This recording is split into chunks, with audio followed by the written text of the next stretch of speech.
오늘 본문의 말씀을 이해하기 위해서는 당시의 역사적 배경을 살펴볼 필요가 있습니다. 솔로몬 이후에 이스라엘은 북이스라엘과 남왕국 유다로 나눠지게 됩니다. 북왕국 이스라엘은 약 200여 년 동안 유지되다가 주전 722년에 아수르에 의해서 멸망당하고 말았습니다. 그리고 남왕국 유다는 약 350여 년 동안 존속하다가 주전 586년에 바벨론에 의해서 멸망을 당하게 됩니다. 이스라엘이 둘로 나눠진 이후에 북왕국 이스라엘은 19명의 왕이 다스렸는데 이 왕들 중에는 단 한 사람도 선한 왕이 없었습니다. 그래서 이 북이스라엘은 하나님이 약속하신 계보가 있거든요. 믿음의 그 왕의 계보가 있는데 그쪽이 아니었어요. 이제 그러다 보니까 아무래도 하는 모든 일들이 하나님의 백성이었었지만 그 하는 모든 일들이 하나님 앞에 다 죄악된 일들밖에 없었습니다. 그래서 북이스라엘을 다스렸던 19명의 왕들이 있었지만 그들 중에서 선하다라고 평가받은 왕은 단 한 명도 없었습니다. 북왕국 이스라엘은 시작할 때부터 송아지를 숭배하는 애굽과 바벨론의 우상 종교를 국교로 삼았습니다. 결국 하나님을 거역하던 북왕국 이스라엘은 역사의 무대에서 망하고 말았습니다. 오늘의 본문은 남왕국 유다를 배경으로 기록되어 있습니다. 유다의 14번째로 왕위에 오른 므낫세 왕은 예루살렘 성전 안에 바알, 아세라, 1월 성신 등등 온갖 우상들을 모아놓고 섬기도록 했습니다. 악한 왕이었죠. 그는 이 므낫세 왕은 매일 무당을 불러다가 구술하고 점쟁이들을 불러서 점을 치기도 했습니다. 심지어는 몰록이라고 불리는 태양신에게 아들을 불에 태워 제물로 바치는 이런 악한 일을 행하기도 했습니다. 이 므낫세는 정치도 아주 악한 정치를 펼쳐서 아무 죄도 없는 사람들이 흘린 피가 예루살렘 길거리에 흘러 넘치게 하였다라고 역대하에 기록이 될 정도였습니다.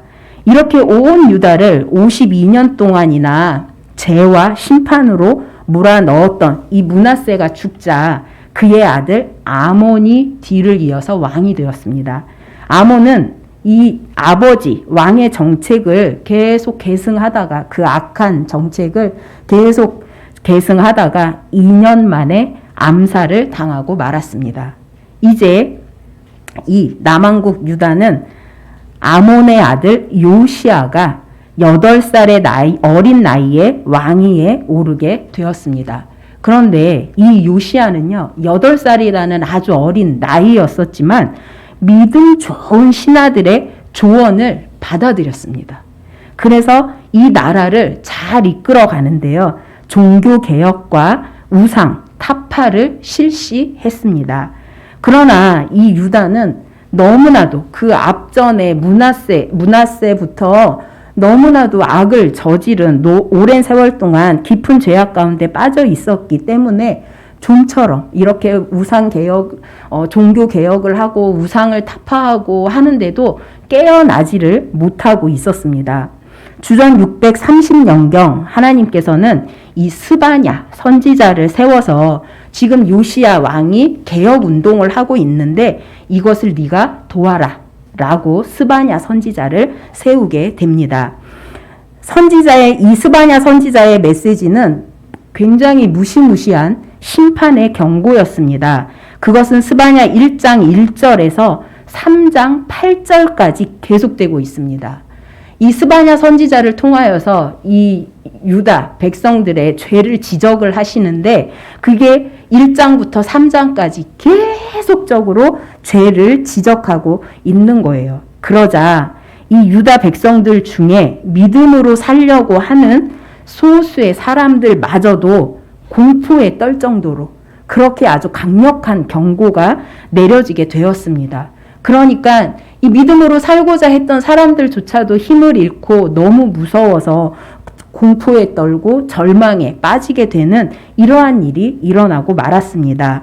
이때에 하나님께서는 이 백성들을 향하여서 용기를 잃지 말아라 라고 권고하십니다. 이것이 본문의 내용이면서 이 스바냐서의 결론이기도 합니다. 우리가 살고 있는 오늘날의 시대도 스바냐 선지자가 활동하던 때와 별반 다르지 않다고 생각합니다. 우리가 잘 믿는다고 이 세상은 크게 달라질 것 같지도 않습니다. 오히려 사탄은 빈정대기를 야, 너 혼자 믿음으로 사는 것이 무슨 의미가 있어? 타락과 오염되어가는 이 세대를 너 뭐로 막을 수 있는데 어차피 타협하고 변하는 신앙세계에서 너도 실컷 즐기면서 살아 라고 매일매일 우리들을 이 사탄은 유혹을 하고 있습니다. 사단은 우리를 넘어뜨리려고 자기가 동원할 수 있는 온갖 유혹과 말과 환경을 총동원하고 있습니다. 사단은 성도들에게 좌절감과 죄책감과 우울증을 심어주면서 감정과 의지를 흔들고 있습니다. 그러나 하나님의 응원을 한번 들어보시기 바랍니다. 기죽을 것 없다. 힘내라. 내가 이 시대의 희망이야. 내가 너를 사랑한다. 너를 결코 포기하지 않을 테니 나를 잡은 손을 결코 놓지 말아라.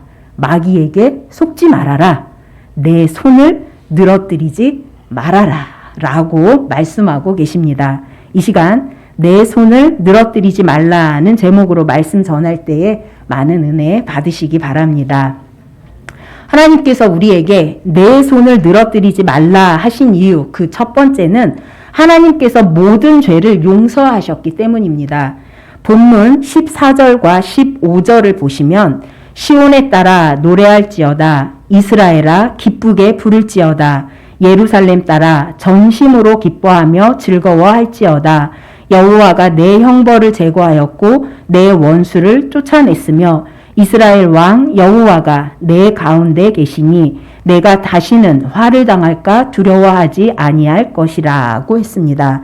하나님께서는 율법을 주실 때에 당신의 백성들이 하나님의 말씀을 떠날 경우에 반드시 벌하시겠다라고 말씀하셨습니다. 하나님은 결코 죄악을 관가하실 수 없는 거룩하신 분입니다. 결국 유다는 하나님께 범죄한 일로 인하여 마땅히 형벌을 받아야 합니다. 그런데 오늘 본문에 하나님께서 유다의 남은 자들의 죄를 사하셨고 저들이 마땅히 받을 형벌을 다 제하셨다라고 말씀하십니다. 본문을 자세히 보면 형벌을 제거할 것이다 라고 이렇게 미래형으로 말씀하지 않으십니다. 미래형으로 말씀하시는 것이 아니라 형벌을 제거하였다라는 완료형으로 말씀을 하고 계십니다. 이것은 하나님께서 야, 너 앞으로 하는 행동을 봐서 내가 너 죄 용서해 줄 거야. 이런 의미가 아니신 거예요. 이미 너의 죄를 다 용서했다라고 완료형으로 말씀을 하십니다. 그러면 지금까지 우리가 어떤 죄를 지어도 하나님은 용서해 주시니까 그거를 다 하나님이 그냥 포용하신다는 말씀이신가?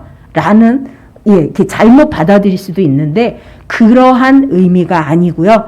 여기에서 말씀하시는 이 용서는 바로 하나님의 독생자 예수 그리스도를 통한 용서와 구원의 방법을 말씀하시는 것입니다.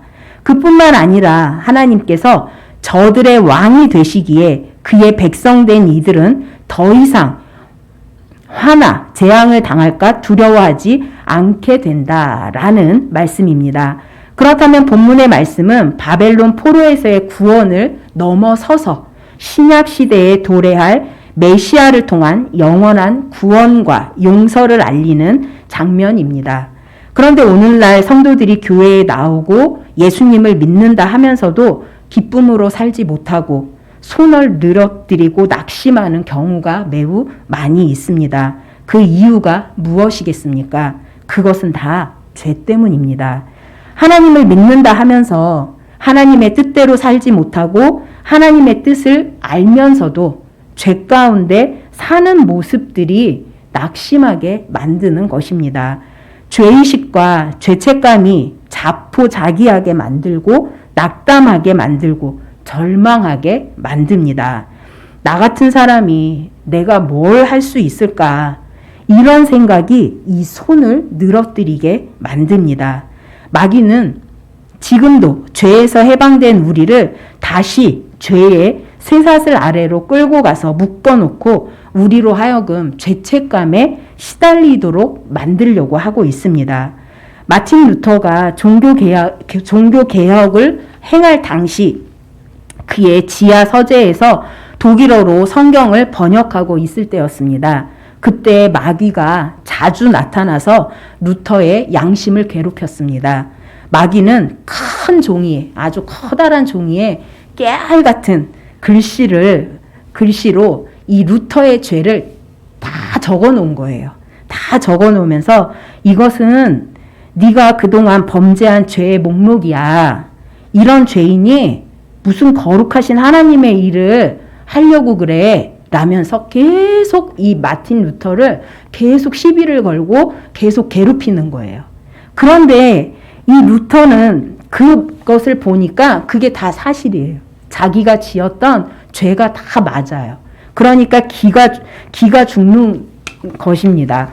그때 성령께서 루터의 마음속에 로마서 8장 1절과 2절의 말씀을 떠오르게 하셨습니다. 그러므로 이제 그리스도 예수 안에 있는 자에게는 결코 정죄함이 없나니 이는 그리스도 예수 안에 있는 생명의 성령의 법이 죄와 사망의 법에서 너를 해방하였음이라. 루터는 그의 쓰던 잉크병을 마귀에게 집어 던지면서 사탄아 물러가라 라고 외쳤습니다. 그러자 마귀는 꽁무니를 빼며 도망갔다고 합니다. 지금도 바르트부르크 성에 보존된 루터의 지하 서재에는 그때 이 루터가 던진 잉크 자국이 남아있다고 합니다. 우리들이 죄책감에 시달리면 온전한 믿음에 서지 못한다는 사실을 기억하시기 바랍니다. 혹여 남에게는 말할 수 없어서 나만이 가슴속에 숨겨온 그러한 죄가 있으십니까? 내 마음속에 죄를 숨겨놓고 고민하고 어찌할 바를 몰라서 전전긍긍하시는 그러한 분들이 계십니까? 하나님 앞에 다 내어놓으시기 바랍니다. 우리 하나님은 말씀하십니다. 내가 다 용서해 주겠다. 라고 말입니다.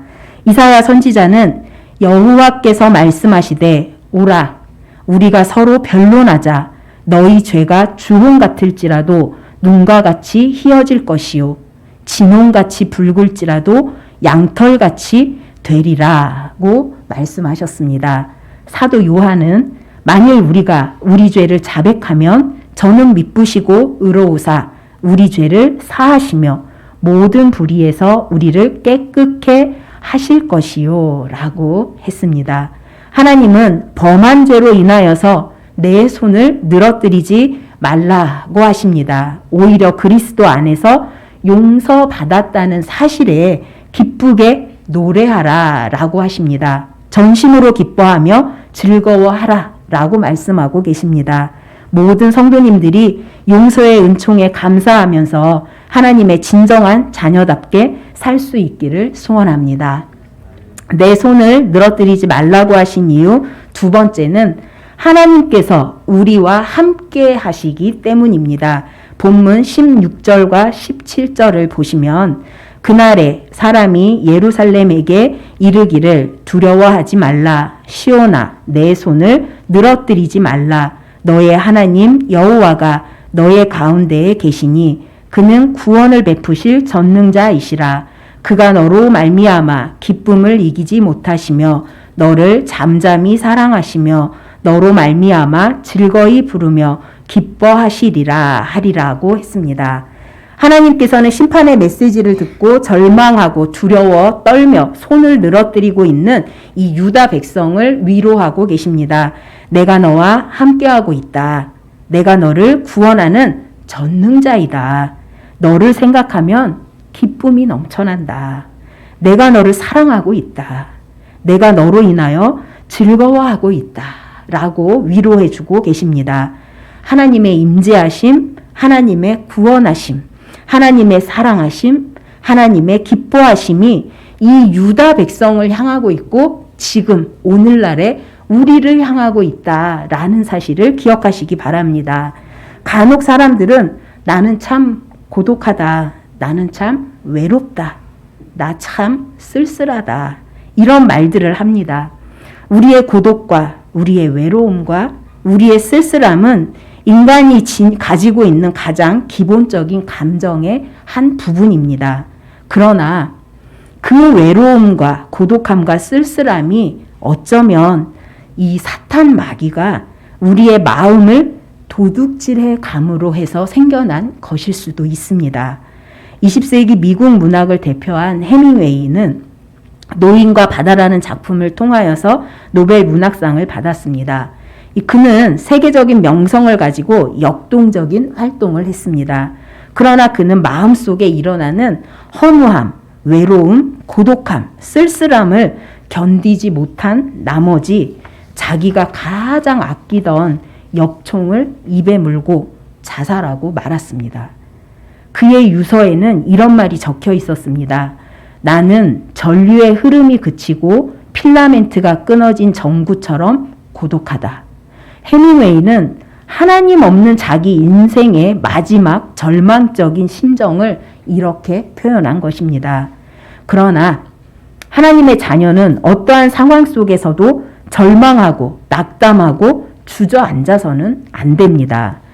때로는 절망하고 때로는 낙담하지만 마지막에는 힘과 용기를 가지고 일어서는 것이 우리 신앙인들의 삶입니다. 그 이유가 무엇입니까? 바로 하나님께서 우리와 함께하고 계시기 때문입니다. 루터도 종교개혁 중에 절망감 속에 빠져든 일이 있었습니다. 하나님의 일을 하는 나에게 어떻게 이럴 수가 있습니까? 하면서 자신을 포기해 버렸습니다. 그러던 어느 날 이 루터에게 그 아내가 까만 상복을 입고 나타난 것입니다. 루터가 깜짝 놀라서 도대체 누가 죽었기에 이렇게 상복을 입고 나타났습니까? 라고 물었더니 이 부인이 하는 말이 당신이 믿는 당신의 하나님이 죽었기 때문에 내가 이렇게 상복을 입고 당신 앞에 나타난 거예요. 라고 대답하는 거예요. 루터가 아내에게 어떻게 하나님이 죽을 수 있고 하나님이 어떻게 죽었다는 말입니까? 라고 했더니 그의 아내는 하나님이 죽지 않았으면 천하의 루터가 이렇게 기진맥진하고 절망감에 빠져서 이렇게 있을 수 있습니까? 라고 말하는 것입니다.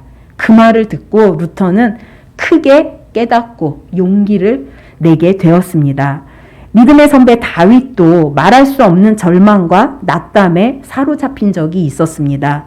그때 다윗은 정신을 차리고 내 영혼아 내가 어찌하여 낭망하며 어찌하여 내 속에서 불안하여 하는고 너는 하나님을 바라라. 그 얼굴의 도우심을 인하여 내가 오히려 찬송하리로다 하면서 절망과 낙심에서 벌떡 일어났습니다. 성도님, 인생의 순간순간에 하나님이 함께 계십니다. 하나님이 우리의 곁에서 운행하고 계십니다. 예배하는 이 시간에도 하나님은 우리와 함께 하고 계십니다. 우리의 예배를 받으시며 은혜를 베풀어 주고 계십니다. 뿐만 아니라 우리의 가정에도 함께 계시며 일터에도 계시며 홀로 외로워 울 때에도 하나님은 우리 곁에 항상 계십니다. 그 하나님께서 너로 인하여 기쁨을 이기지 못하여 하시며 너를 잠잠히 사랑하시며 너로 인하여 즐거이 부르며 기뻐하시리라 라고 말씀하고 계십니다. 우리 중에 어떤 부모가 자녀들이 학교나 친구 관계에서 기가 죽고 손을 늘어뜨리고 처량하게 지내고 있는데 아무런 반응 없이 그런 부모가 누가 있겠습니까? 부모의 눈에는 그 자녀가 이쁠 수밖에 없는 것이고 다른 사람 눈에는 다 보이는 단점도 부모 눈에는 보이지 않는 것이 부모의 마음입니다. 사랑은 모든 허물을 감추어 버리는 그런 능력이 있습니다. 그래서 어떤 시인은 말하기를 사랑은 위대한 편견이다 라고 했습니다. 우리를 향한 여기 앉아 계신 우리 성도님들을 향한 그 마음이, 하나님의 마음이 바로 이러하다는 것입니다. 혹시 성도님들 중에 건강을 잃고 낙심하고 계십니까? 사업에 실패해서 좌절 가운데 빠져 계십니까? 커다란 장애물을 만나 절망 가운데 계십니까? 곁에 계시는, 나와 함께 하시는 하나님을 발견하시고 새 힘을 얻는 우리 성도님들 되시기 바랍니다. 내 손을 늘어뜨리지 말라 하신 이유, 그 세 번째는요, 하나님이 우리를 축복하시기 때문입니다. 하나님은 인생으로 하여금 부하게도 하시고 가난하게도 하십니다. 하나님은 사람을 높이기도 하시고 낮추기도 하십니다. 그 하나님께서 지금 망해가고 있는 유다 백성들에게 이렇게 말씀하십니다. 본문 19절과 20절을 보시면 그때에 내가 너를 괴롭게 하는 자를 다 벌하고 저는 자를 구원하며 쫓겨난 자를 모으며 온 세상에서 수욕받는 자에게 칭찬과 명성을 얻게 하리라. 내가 그때에 너희를 이끌고 그때에 너희를 모을지라. 내가 너희 목전에서 너희의 사로잡힘을 돌이킬 때에 너희에게 천하 만민 가운데서 명성과 칭찬을 얻게 하리라. 여호와의 말이니라고 했습니다. 이 두 구절에서 서로 일관된 중요한 문장은 명성과 칭찬을 얻게 하신다라는 축복의 말씀입니다. 즉, 너를 괴롭히는 자들을 내가 다 벌할 거야. 내가 저는 자를 구원하고 쫓겨난 자를 다시 모을 거야. 세상에서 고난당하고 있는 자들에게 천하 만민 중에서 명성과 칭찬을 얻게 해줄 거야. 라고 지금 하나님께서 축복하고 계십니다. 오늘의 성도들도 이런 하나님의 축복의 소망을 가지고 살아야 합니다. 비록 지금의 삶이 초라하고 보잘것없어도 대적하는 원수에게 찢기고 상한 모습이라 할지라도 하나님은 언젠가 반드시 명성과 칭찬을 얻게 해 주실 것입니다. 역사상 기독교는 때때로 이 세상의 비판과 고발을 면치 못했었습니다. 그러나 참된 그리스도인들의 공동체는 언제나 이 세상의 명성과 칭찬의 대상이 되고 말았습니다. 믿는 자들에게 축복의 표적이 따르기 때문입니다. 자녀를 축복하고 싶지 않은 부모가 어디 있겠습니까? 하나님의 마음도 이와 같습니다. 지금 하나님의 진노 앞에서 손을 늘어뜨리고 낙심한 유다 백성들에게 하나님은 말씀하십니다. 당신의 역사적인 결과를 보면 유다 백성들은 이 말씀을 듣고 다시 용기를 내기 시작했습니다. 저들은 망치와 도끼를 가지고 다니면서 우상의 신당을 부수어 버리고 성경을 열어 말씀을 읽기 시작했습니다. 그리고 하나님께로 돌아가는 회복 운동이 일어나기 시작했습니다. 그들 가운데 위대한 신앙 개혁이 일어나기 시작했던 것입니다. 코끼리 쇼를 하는 나라들이 있는데 그 코끼리를 이렇게 조련한다고 합니다. 그들은 처음에 야생 코끼리를 잡아와서 큰 기둥에다 쇠사슬로 그 코끼리의 발을 묶어 놓고 자꾸 그 코끼리를 두들겨 팬다고 합니다. 그러면 이 쇠사슬에 매인 코끼리가 기둥 주변을 빙글빙글 이렇게 돌게 만듭니다. 그래서 그 코끼리는 그 쇠사슬을 끊어버리고 도망가고 싶지만 자기 발목이 너무나 이렇게 단단히 쇠사슬이 매여 있으니까 도망가지를 못하고 고통 속에서 그 기둥을 자꾸 돌게 됩니다. 그래서 수없이 그 기둥을 돌던 코끼리는 이 발목의 쇠사슬을 풀어 주어도요, 이 엉덩이만 채찍으로 이렇게 나중에 때리면 도망가지 못하고 전에 그 돌던 것처럼 쇠사슬에 매어서 돌던 것처럼 계속 그냥 돌게 됩니다. 코끼리는 쇠사슬에 묶여 있는 것처럼 착각을 하게 되는 것입니다. 그래서 조련사에게 대들지도 못하고 조련사가 시키는 대로 무조건 따르게 됩니다. 한 마리의 야생 코끼리를 이렇게 쇼를 하는 코끼리로 훈련을 시켜 나가는 것입니다. 코끼리는 제 발로 걸어갈 능력도 있고 도망갈 수 있는 힘도 있고, 그리고 그 코로 조련사를 한번 치면 얼마든지 그곳을 벗어날 수 있는데, 이미 이 코끼리는 무기력해져서 자신은 나는 아무것도 할 수 없어, 이런 착각에 빠지게 되는 것입니다. 이것을 심리학자들은 학습된 무기력증이라고 표현합니다. 어쩌면 우리에게도 이 코끼리와 같은 학습된 무기력증이 작용하고 있는지도 모릅니다. 신앙생활을 하면서 사탄은 우리에게 끝없이 네가 발버둥 쳐봐도 별 수 없어. 봐, 너 발목에 피만 났잖아. 넌 될 수 없어. 하면서 끝없이 우리를 패배의식 속으로 몰아넣으려고 합니다. 그리스도께서 십자가를 통해서 우리를 해방시켜 주셨는데, 죄의 쇠사슬을 끊어 주셨는데, 우리는 자유하지 못하고 다시 죄의 굴레 속으로 우리를 복귀시키고 있는 패배주의적인 이러한 사고를 가지고 있지는 않은지 한번 점검해 보시기 바랍니다. 오늘 이 자리에 계신 우리 성도님들, 학습된 무기력증과 패배주의에서 벗어나 하나님이 축복하시는 주님의 자녀들이 되기를 소원합니다. 더 이상 기죽지 마시기 바랍니다. 마귀의 비웃음에 위축되지 마시기 바랍니다. 더 이상 두 손을 늘어뜨리지 마시기 바랍니다. 주님을 바라보면서 새 힘과 새 용기를 얻을 수 있는 우리 성도님들 되시기 바랍니다. 사랑하는 성도 여러분, 중세 시대에 어느 사제가 늘 정해진 기도 시간에 성전에 들어가 기도를 했다고 합니다. 그런데 매일 반복되던 그의 기도는 좀 형식적인 기도가 되고 말았습니다.